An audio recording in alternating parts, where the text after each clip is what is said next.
Assalamualaikum warahmatullahi wabarakatuh. Waalaikumsalam warahmatullahi wabarakatuh. Baik, izinkan kami dari kelompok 6 untuk mempresentasikan hasil dari mini project kami tentang libraries Angular dan juga framework React. Kembali.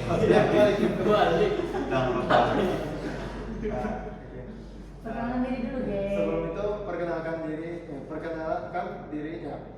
Perkenalkan, nama saya Bintang Edi Rizky dengan NPM 2478306. Dan selanjutnya Nama saya Muhammad Zafar dengan NPM 247833022. Nama saya Rino Eke Pratama dengan NPM 247833030. Saya Muhammad Rifai Saputra, NPM 2483016. Perkenalkan, nama saya Kayla Liatarani dengan NPM 247833014. Oke, baik, di sini kita langsung saja masuk ke materi yang pertama, yaitu pengertian Preak. Jadi apa itu Preak? Preak, menurut ini ngeliatnya bebas ya. Preak adalah libraries JavaScript ringan. Natural aja kayak presentasi gitu, nggak usah candid aja. Oh, candid aja. Tapi nggak di sini. Video pribadi. Oke, jadi Preak itu adalah library JavaScript yang ringan dan efisien karena ukuran dari Preak itu hanya 3 KB saja. Dan juga Preak ini pertama kali dirilis oleh developer bernama Jason Miller pada tahun 2015. Karena dia ringan dan efisien, itu Preak ini sering digunakan untuk membangun PWA dan MVP. PWA itu adalah program web app dan MVP itu adalah minimum viable product. Nah, itu dua itu adalah aplikasi rangkaian awal aplikasi yang akan nantinya memiliki fitur-fitur inti. Nah, setelah itu Preak ini API-nya tuh hampir mirip dengan API-nya React. Dikarenakan kemiripan tersebut, developer yang sebelumnya telah belajar menggunakan React itu tidak akan susah lagi belajar untuk menggunakan Preak. Selanjutnya. Oke, selanjutnya kita masuk ke keunggulan Preak. Yang pertama, yang pastinya performanya itu lebih cepat karena rendering dan update UI di Preak itu sangat efisien. Yang kedua adalah ukurannya kecil. Nah, bundle dari Preak ini hanya memiliki ukuran 3 KB saja. Ideal untuk membangun PWA dan mobile apps. Selanjutnya itu adalah kompatibel dengan React. Seperti yang telah dikatakan tadi, API-nya Preak ini sama atau hampir identik dengan React. Jadi bisa memakai library React dengan dengan bantuan Preak atau compactnya si Preak. Dan yang terakhir yaitu mudah dipelajari karena tadi API-nya sama dengan API-nya React. Selanjutnya yaitu fitur-fitur utama yang ada di Preak. Yang pertama itu fitur komponen dan JSX. Fitur ini berfungsi untuk membangun secara deklaratif dan dengan sintaks yang ekspresif sehingga sangat menarik untuk user. Selanjutnya yaitu virtual DOM. Fitur ini untuk mengoptimalisasi update DOM sehingga efisien dan ringan. Selanjutnya Hooks API. Hooks API ini fitur untuk mendukung penuh seperti UseState, UseEffect dan lain-lain. Selanjutnya React CLI dan DevTools. Fitur ini untuk membantu development dan debugging sehingga developer yang menggunakan React ini lebih mudah untuk mengembangkan suatu aplikasi. Selanjutnya React dalam dunia nyata. Ada beberapa perusahaan besar di dunia ini yang menggunakan React. Di antaranya itu Uber, Lyft, dan Google. Dan Google ini sendiri spesifiknya digunakan di Google Earth, di UI Google I/O. Selanjutnya dampak kinerja nyatanya di dunia nyata. Yang pertama itu bundle size-nya hanya mencapai 3 KB. Size ini lebih kecil dibanding React yang mencapai 45 KB. Selanjutnya 5 kali lebih cepat di jaringan 3G. Yang ketiga, meningkatkan skor Lighthouse yang mencapai 20% lebih. Keempat, yaitu konsumsi memori yang hanya mencapai 30-50% lebih rendah dari React.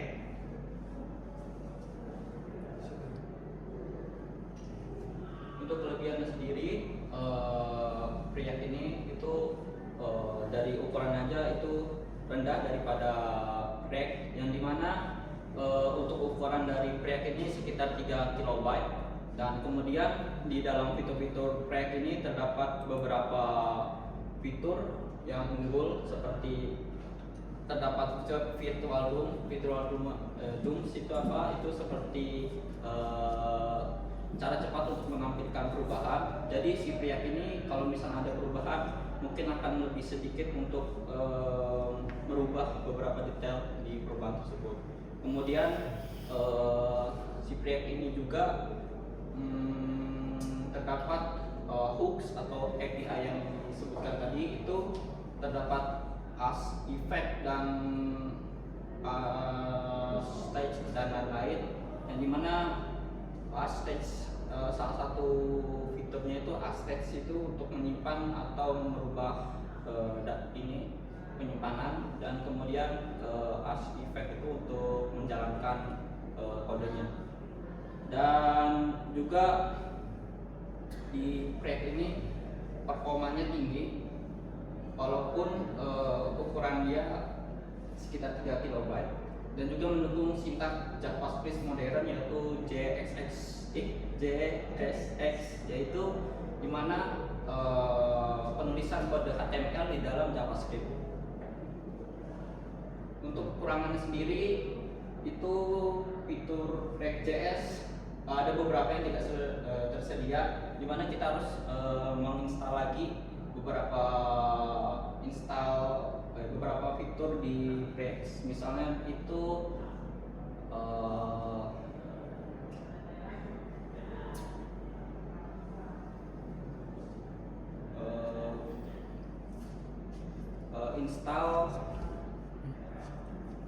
misalnya itu kita mau menginstal Wooters untuk menampilkan halaman ke halaman selanjutnya gitu. Jadi kita menginstal lagi gitu, npm installer Wooters gitu. Dan kemudian yang kedua, dia juga butuh fitur seperti prototype, break, dan children. Yang terakhir, dia tidak menggunakan syntax, events, potensi masalah, atau kompatibilitas dia.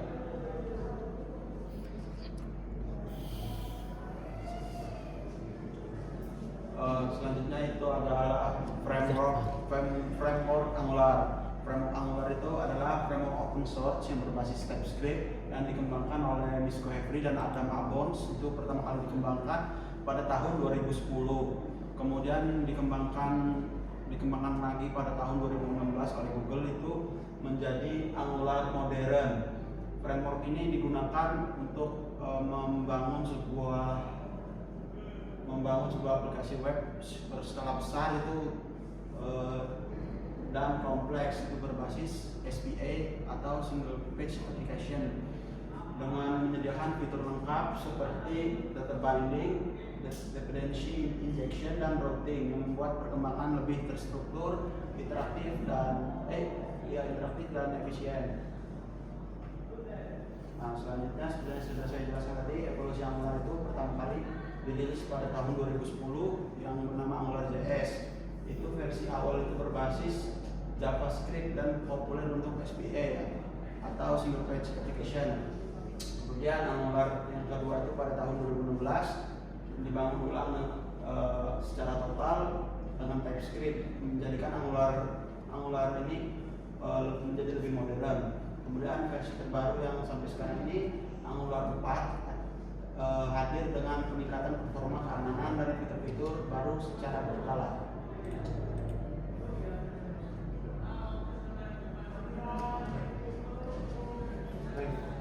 Selanjutnya adalah struktur dan komponen pada Angular.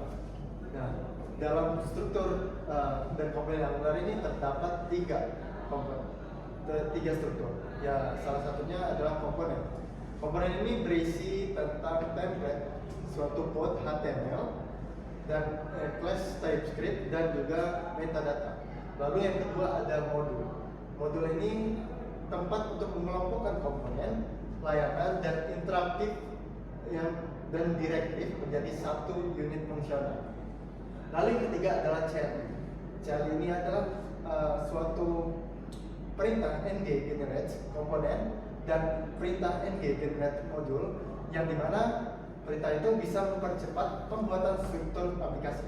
Jadi dalam struktur ini Angular dapat membuat aplikasi yang mudah dipelihara dan dikembangkan. Nah, selanjutnya adalah fitur inti dalam Angular. Dalam Angular terdapat 3 fitur intinya. Salah satunya yang pertama adalah data binding.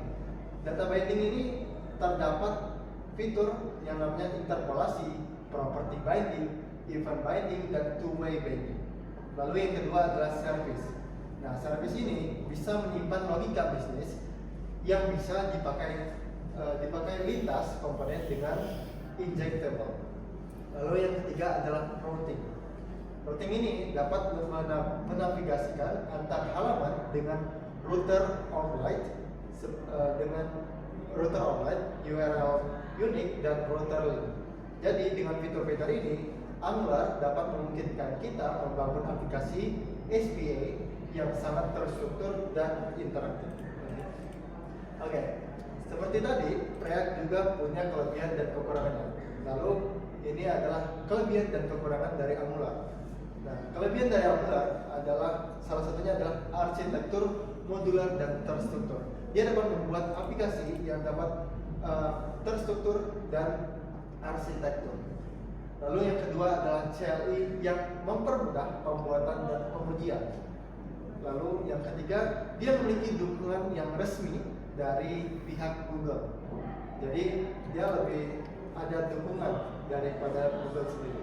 Lalu yang keempat adalah komunitas yang sangat besar dan dokumentasi lengkap. Jadi Angular ini sudah memiliki komunitas yang sangat besar dan juga dia banyak digunakan karena dokumentasinya sangat lengkap. Tapi dari Angular ini terdapat kekurangannya.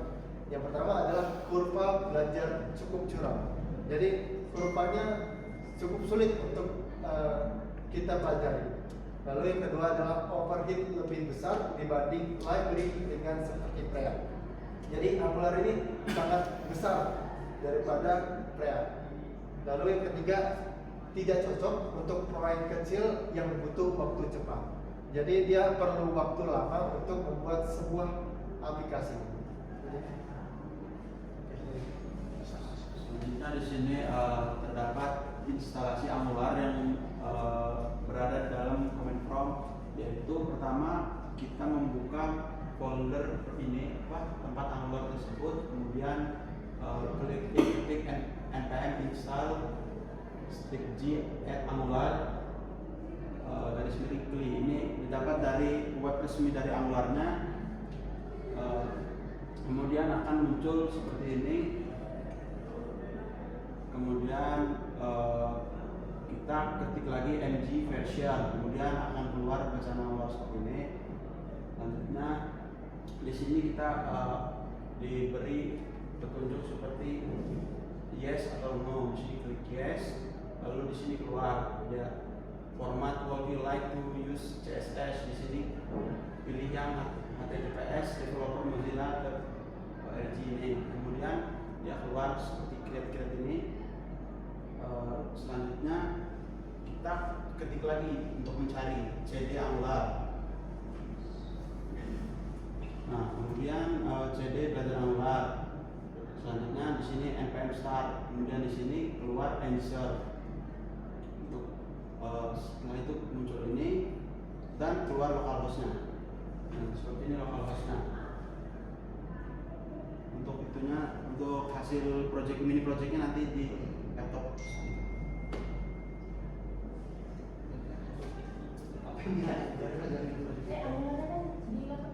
Ada.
kemudian di sini kita membuat mini project dari Angular itu. Di sini ada sebuah kode-kodenya. Kemudian di sini kita membuka localhost-nya dengan ngserve tadi. Kemudian klik ini, ketik yes, kemudian keluar localhost-nya. CTRL klik. CTRL klik.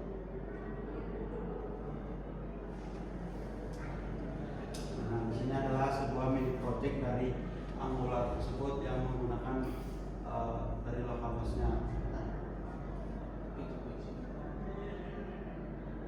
Kayak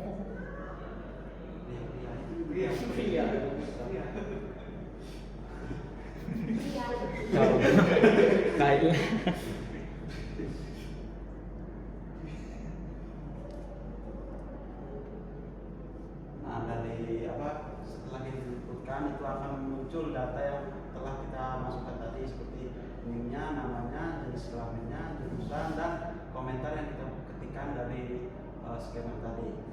Ya, sekian dari mini project Angular. Lanjutnya PPT.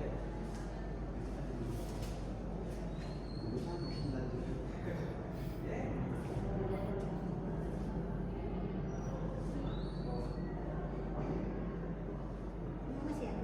hmm? Masih ada lagi pembahasan. Ini Bu, Pre. belum. Oh. Project ini. Tadi kan Angular.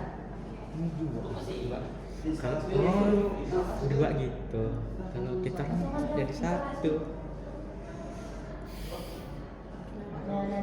Kalau remix sama Axios kan berhubungan mereka. Oh, udah ya? Belum. Udah. Oke. Untuk menginstal library Preact, yang pertama kita itu menyiapkan Node.js terlebih dahulu. Ya, berarti kita menginstal Node.js di browser, mencari situsnya. Kemudian kita juga menginstal Visual Studio Code dan browser. Visual Studio Code ini nanti untuk mengaplikasikan terminal untuk penginstalan Preact-nya. Kemudian browser untuk menampilkan localhost-nya. Lanjut. Kemudian Rino. di sini saya membuka CMD di folder, kemudian menulis kode titik untuk masuk ke Visual Studio Code. Nah, di sini kita memasukkan npm create file underscore latest itu untuk add underscore to add underscore Latest. add latest itu diambil dari situs Preact, situs resmi dari Preact.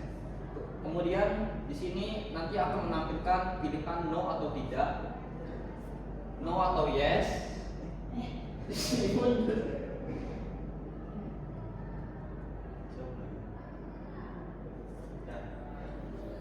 Kemudian di sini nanti menampilkan no atau yes. Di sini kita memilih yes untuk menampilkan halaman selanjutnya.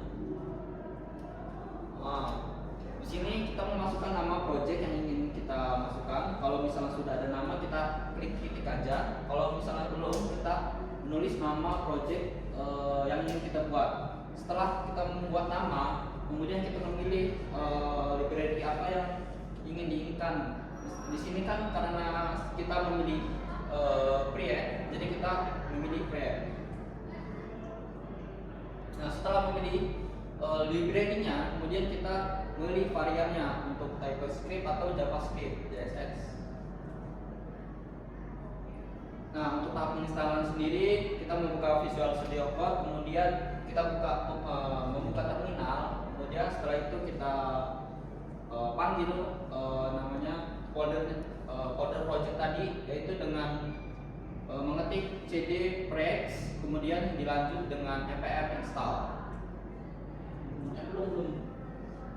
Nah, setelah muncul, kemudian kita lanjut dengan npm run dev untuk menjalankan.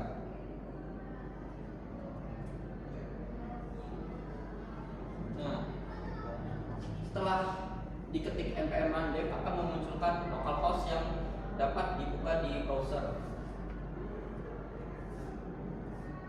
Nah, untuk mengetikkan localhost-nya, kita bisa mengetik menekan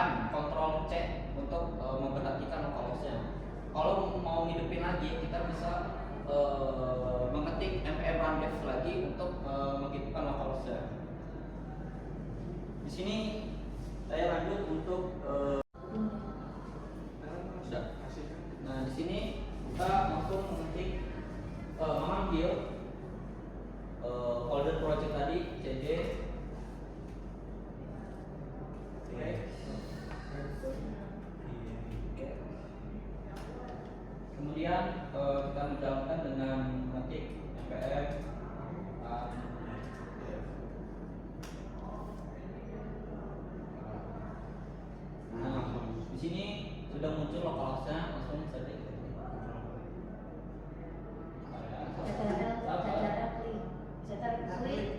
CTRL klik. Oh, wow. CTRL. Kontrolnya Kontrol klik. baru klik.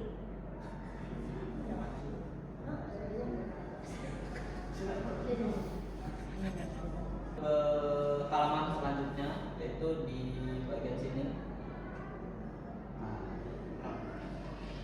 Kalau misalnya kita ingin mematikan localhost-nya, berarti di sini kita buka dulu terminal baru.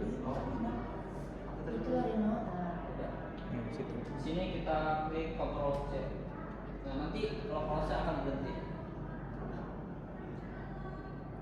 Coba ya, kita restart. Nggak bisa. Kita restart dulu. Nah, localhost-nya akan berhenti. Oke. Tip. Oke, selesai. Oke, di sini kan kalian udah menerapkan nih sudah penggunaan. Bisa jelasin lebih nggak tentang aplikasi yang dibuat? Oh, bisa Bu. Boleh. Oke, jadi ada lagi.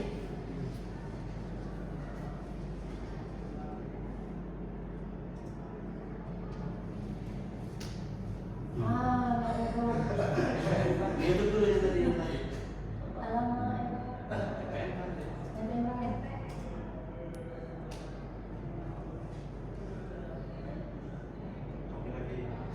Sama dari atas saja.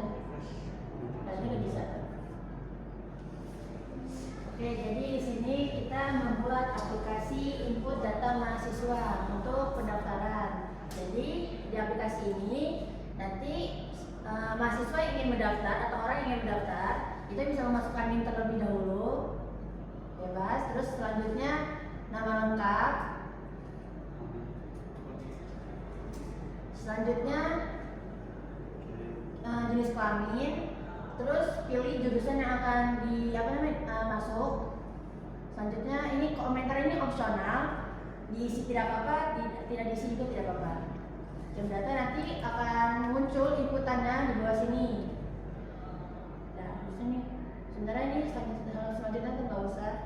Jadi intinya di sini kita membuat mini proyek berupa inputan data mahasiswa untuk mendaftar dalam sebuah universitas.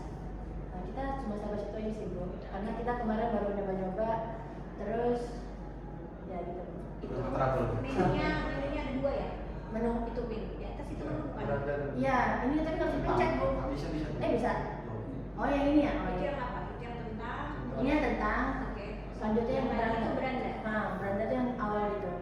Kita kemarin mau nyoba nyatuin Preact sama Angular kan Bu, cuma nggak bisa karena dia bentrok. Angularnya, Preact Angularnya kegedean tadi. Angularnya kegedean. Karena kan tadi dibilang apa? Angular itu dia khusus untuk proyeknya dia Besar. Jadi memang dia bertolak belakang ya dengan React ya. Dan karena kita di sini kan masih percobaan, dan ini kan belum terhubung dengan database, belum perlu fitur-fitur yang khusus disediakan oleh Angular. Tapi kan di sini udah pakai Angular. Ada nggak yang bisa jelasin? Tadi kan Angular punya komponen tuh. Dia kan ada 3 komponen di sini, di bagian coding kalian, bagian komponennya di sebelah mana? Udah ada penggunaan belum untuk di komponen? Komponen Angular yang SS apa? Use effect itu. Tadi kan ada Use effect. Salah, bukannya Angular. Tadi kan ada Angular dari kata di PPT itu. ada CLI, tadi kan ada CLI, terus ada komponennya tadi apa? Ada di atas ada komponen, kemudian di bawahnya tadi ada apa yang nomor 2? Udah ya. CLI yang ketiga tadi, yang di dua tadi ada modul ya? Iya, modul. Ya, benar. Maksudnya Kalau Angular sendiri itu belum pakai komponen-komponennya. berarti ini memang pure penggunaan React nih, atau penggunaan Angularnya tapi belum masuk ke bagian komponennya. Ya, Ya, belum kita masuk ke Berarti komponennya. kan baru penggunaan tampilan ya. Iya. Penggunaannya masih JavaScript dan HTML-nya. Gitu. Iya Bu. Yakin? Iya Bu. Iya. Kita aja kemarin udah trouble ini Bu, error-error. Localhost-nya. Localhost-nya. Oke. Boleh. Ada lagi yang mau disampaikan sambil saya mulai, karena mungkin ada part-part missing atau kalian mau nge-elaborate di bagian mana? Mungkin sedikit menambahkan untuk di bagian React itu untuk bagian menambahkan Di React kan ada library-nya tuh, ada yang kalian gunakan yang apa? Ini kan berarti React ya yang dipakai libraries-nya. Yang ciri khasnya, bedanya khasnya tampilannya React ada apa? ini dia menggunakan import dan yaitu HTML-nya harus masuk ke dalam JavaScript. Soalnya kan dia JSX yaitu JavaScript, maksudnya penulisan HTML yang di dalam JavaScript. Jadi kalau misalnya kita mau nambahin HTML, kita itu butuh tanda ini dan return untuk berhenti, return dan tanda ini. Kalau sama penutup print ada seperti ini. Ini tanda ini. Kalau misalnya kita tidak ada tanda ini, maka nanti akan terjadi error. Bisa lihat tapi ini tidak.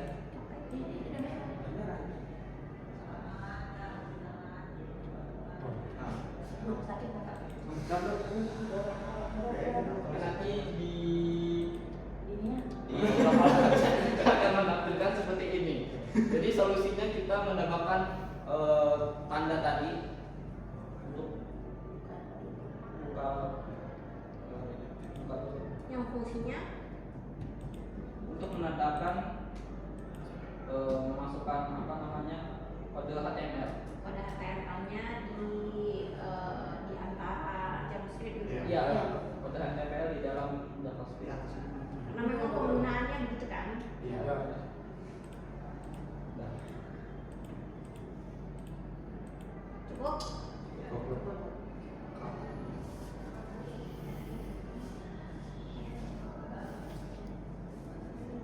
Oke, sekian dari presentasi dari kelompok 6.